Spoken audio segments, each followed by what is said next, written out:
অবশেষে রবিবার খোলা হলো পুরী জগন্নাথ মন্দিরের রত্ন ভাণ্ডার।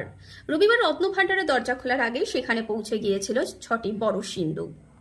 এর আগেই মন্দিরের কোষাগারের দরজা সর্বশেষ 1973 সালে খোলা হয়েছিল। এদিকে রত্নভাণ্ডারে থাকা গয়না অন্যান্য সম্পদের তালিকায় প্রক্রিয়া তৈরি স্বচ্ছতা বজায় রাখা হচ্ছে। এর আগে 1978 সালে যখন রত্নভাণ্ডারের সামগ্রীর তালিকা তৈরি করা হয়েছিল, সেখানে 70 দিন লেগেছিল এই কাজ সম্পন্ন হতে। এদিকে রত্নভাণ্ডার খুলে যাওয়া তার ভিতরের সামগ্রী দেখার জন্য পর্যাপ্ত আলোর ব্যবস্থা করা হয়েছে।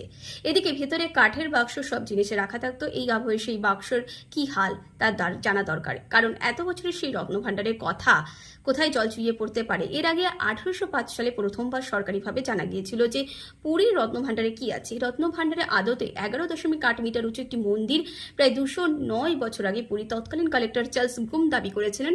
রত্নভাণ্ডারের ময়ূরপঙ্খীর আকারে মুকুট থাকতে শুরু করে সুন্দর কারুকার্য করা সোনা ও রূপোর গয়না আছে প্রায় 46। এছাড়াও শতাধিক